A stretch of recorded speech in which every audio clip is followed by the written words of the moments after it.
Ontologie Datatourisme, un langage universel pour décrire les points d'intérêt touristiques. Que propose Datatourisme ? Datatourisme est un dispositif mutualisé qui permet aux territoires de mettre leurs données d'information touristique en open data et en respectant les différents critères mentionnés dans la loi pour une république numérique, à savoir l'utilisation de formats ouverts, aisément réutilisables et lisibles par une machine, la diffusion de données fiables, à jour et de qualité, une haute disponibilité des données. C'est un espace en ligne permettant de rassembler, d'exploiter et d'échanger des données hétérogènes par nature, en provenance de l'ensemble du territoire français. Comment ? Le premier chantier de datatourisme a consisté à faire en sorte que toutes les données parlent le même langage. Un vocabulaire commun datatourisme a donc été créé. Ce vocabulaire a vocation à devenir le langage universel des données d'information touristique. C'est un standard dit sémantique et ouvert. Un tel vocabulaire est appelé une ontologie. Ce vocabulaire possède les caractéristiques suivantes. Il permet de décrire des points d'intérêt touristiques. Il s'agit d'un standard sémantique car le sens porté par chaque élément du vocabulaire est formel et fait consensus, mais il est également ouvert car à la disposition de tous et facilement réutilisable. Il est universel car suffisamment générique pour s'appliquer à tout type de contenu touristique. Il est simplifié. Il est évolutif. Ce vocabulaire peut facilement évoluer pour s'adapter à de nouveaux besoins. Il est indépendant d'une langue et peut s'utiliser pour décrire des contenus multilingues. Il permet d'harmoniser le vocabulaire de chaque système d'information touristique sans pour autant les remplacer. Il est interopérable car interagit avec d'autres vocabulaires internationaux faisant autorité, de telle sorte que la communication et donc la valorisation d'informations touristiques datatourisme dans ces vocabulaires est facilitée. Par exemple, datatourisme est nativement compatible avec les vocabulaires schema.org, INSEE, Dublin Core ou encore FOF. Que contient l'ontologie datatourisme ?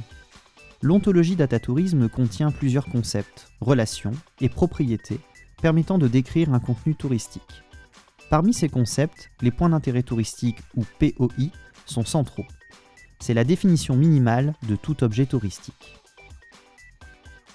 Un point d'intérêt est découpé en 4 sous-catégories, chacune permettant de décrire plus finement l'objet touristique. Un point d'intérêt peut ainsi être précisé comme étant un lieu, tel qu'un hébergement, un musée, une salle de spectacle. Une fête et manifestation ou événement, comme un festival, une manifestation sportive. Un produit, c'est-à-dire un point d'intérêt qui peut se consommer, comme un produit d'hébergement, une activité, une visite. Un itinéraire touristique, composé de plusieurs étapes, par exemple à vélo. Ces catégories, elles-mêmes déclinables en sous-catégories, constituent la hiérarchie d'objets touristiques supportés par Datatourisme. Cette hiérarchie pourra facilement évoluer à l'avenir. À chaque point d'intérêt, on peut accrocher plusieurs informations.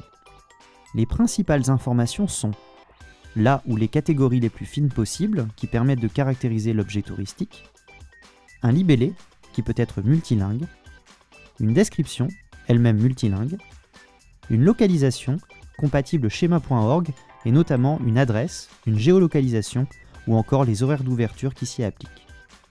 Les contacts, c'est-à-dire les agents à contacter, comme le propriétaire, un contact administratif, ou bien selon que l'on souhaite une information, faire une réservation, parler au service communication ou bien à la direction. Un agent peut être une personne physique avec plusieurs propriétés possibles, comme le nom, le prénom, la civilité, l'email, le téléphone, le genre, etc. Ou bien une organisation avec un nom, un numéro SIRET, un numéro d'APE, un email, un numéro de téléphone. Un contact peut également spécifier une adresse, elle-même compatible schema.org. Une tarification. Les produits, les itinéraires et les événements se basent sur schema.org pour renseigner les conditions de consommation, tarifs et périodes. Une organisation touristique peut également proposer des tarifications à travers des produits qu'elle propose. Précision, ce ne sont pas des informations chaudes ou dynamiques, elles ne sont pas liées à des notions de disponibilité. Une audience, c'est-à-dire à qui s'adresse l'objet. Des documents, un point d'intérêt peut se voir associer des images, des plaquettes, des vidéos ou divers documents de communication. Des équipements, que peut proposer le point d'intérêt en cohérence avec la nature de l'objet touristique. Des classements, pour noter ou labelliser un point d'intérêt selon des systèmes de classement ou labels déclarés dans Datatourisme, toujours en cohérence avec la nature de l'objet touristique. Des thèmes. Et enfin, un point d'intérêt peut être associé à d'autres points d'intérêt, soit de façon générique, par exemple un restaurant et un musée partageant une thématique commune, soit parce qu'il est un sous-produit d'un objet touristique plus global, par exemple un restaurant au sein d'un hôtel, ou bien pour recommander aux utilisateurs un autre point d'intérêt susceptible de plaire à la même audience. Comment devenir compatible avec Datatourisme ? En traduisant vos informations dans la langue parlée par tous les utilisateurs de Datatourisme. La plateforme Datatourisme, deuxième chantier du projet, permet au territoire d'automatiser cette traduction sans difficulté. Plus précisément, il suffit de définir un mapping ou des correspondances permettant de transformer le modèle de données qui vous est propre dès lors qu'il est structuré selon un schéma XML et permettre ainsi sa traduction automatique dans le langage Datatourisme. Cette transformation vous permettant de faire bénéficier à vos objets touristiques de la description Datatourisme et de les rendre ainsi disponibles au sein d'un environnement riche et interopérable.